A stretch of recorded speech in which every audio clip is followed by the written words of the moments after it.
महाराज जी, साधक के लिए सबसे घातक अपराध कौन सा है जिससे भक्ति नष्ट होती वैष्णव अपराध, साधु अपराध, इससे बड़ा कोई घातक अपराध नहीं। यदि संसार में कोई पाप बनता है तो तीर्थों का अवगाहन करने से पाप नष्ट हो जाते हैं। यदि तीर्थों में पाप बन जाता है तो तीर्थराज प्रयाग में स्नान, त्रिवेणी संगम, गंगा यमुना सरस्वती त्रिवेणी संगम में स्नान करने से पाप नष्ट हो जाता है।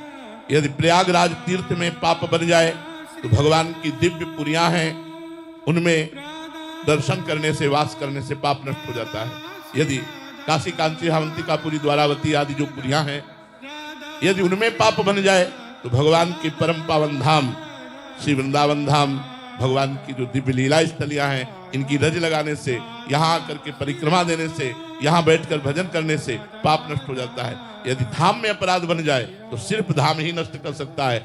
ऐसे अगर वैष्णव अपराध बन गया, भक्तन निंदा अति बुरी भूल करे जिन कोय, किए सुकृत बहु जन्म के छिन में डाले खोए। कई जन्मों के पुण्यों को एक क्षण में नष्ट कर दे, वो होता साधु अपराध। अगर किसी साधु को अपमान कर दिया, निंदा कर दी, दिल दुखा दिया, तो वो आपके सारे सुकृतों को भस्म कर देगा। और पाप तो नष्ट होने के उपाय है, लेकिन अगर संत अपराध बन जाए, भक्त अपराध बन जाए तो कुल सहित उसके परिवार को नष्ट कर देता है। साधु अवज्ञा तुरंत भवानी, कर कल्याण अखिल के हानि। साधु का जो अपराध करता है उसका पतन हो जाता है, उसके पुण्य नष्ट हो जाते हैं। इसलिए विश्व में सबसे भयानक अपराध है वैष्णव अपराध। वैष्णव निंदा सुनना, वैष्णव निंदा करना, वैष्णव का दिल दुखा देना, वैष्णव को दंड देना, वैष्णव को मारना पीटना, ये सबसे बड़ा भारी अपराध है। और इस अपराध का मोचन भगवान भी नहीं करते, उसी भक्त के द्वारा हो सकता है। जिस भक्त को सताया वो क्षमा कर दे तो तुम्हारा अपराध क्षमा हो जाएगा, अन्यथा नहीं, फिर भोगना पड़ेगा, अवश्य में भोगतव्य। महाराज जी, आपका भी ग्रस्त से ही रिलेटेड प्रश्न है कि कह रहे हैं कि संसार में रहते हुए नौकरी करना पड़ता है महाराज जी, व्यापार करना पड़ता है, तो ऐसे में कई बार संसारिक जनों से भारी प्रतिकूलता भी मिलती है। महाराज जी, ऐसी स्थिति में एक साधक कैसे व्यवहार करे कि अंदर से भगवत भाव करते हुए ऊपर से विरोध या उचित प्रतिरोध करे या फिर पूर्ण शरणागत हो जाए? देखो, जब प्रतिकूलता मिलती है तो हमें दो विचार करने चाहिए। पहला विचार ये करना चाहिए कि हमारे किसी पाप को भस्म करने के लिए लीला हो रही, क्योंकि प्रतिकूलता में हृदय जलता है ना। जब कोई हमसे प्रतिकूलता का व्यवहार करता है तो हृदय जलता है, और जब हृदय जलता है तो पाप नष्ट होते हैं।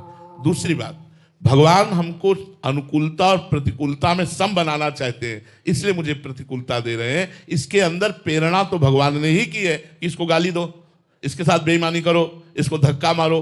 तो जब मेरे भगवान मुझे गाली दिलाना चाहते हैं तो मुझे सहना चाहिए। मैं भक्त हूं, मैं सहना। अरे देखो, बड़े बड़े महापुरुषों के चरित्र पढ़ के देखो, कितना कष्ट दिया गया और वो कह रहे तेरा किया मीठा लगे। आप विचार करके देखो, हम तो थोड़ी प्रतिकूलता नहीं सह सकते, अपने इष्ट के द्वारा विधान किए गए, और महापुरुषों ने प्राण त्याग दिए लेकिन आह नहीं कहा, तेरा किया मीठा लगे। ये बड़ी बात है। तो हम लोगों को चाहिए कि हम जब कोई प्रतिकूलता दे तो दो भावों को रखें। पहला भाव, मेरा कोई किया हुआ पाप नष्ट हो रहा है, चुपचाप सह जाओ। दूसरा भाव, भगवान के द्वारा ये किया हुआ विधान है, मुझे मंगलमय बनाने के लिए, मुझे मजबूत बनाने के लिए भगवान ऐसा कर रहे हैं। और ऐसा कभी ना सोचो कि अगर हम सह गए तो ये और प्रतिकूलता देता चला जाएगा। नहीं, भगवान उसको नष्ट कर देंगे, क्योंकि भगवान देख रहे हैं ना, जो तुम सह रहे हो और वो बार बार तुम्हें प्रतिकूलता दे रहा है, तो जो अपराध भक्त कर करई, राम रोष पावक सो जरई, वो भगवान की वो क्रोध भरी दृष्टि से भस्म हो जाएगा, नष्ट हो जाएगा। उसका दूसरा रूप है, उसका दूसरा रूप है नष्ट होने का।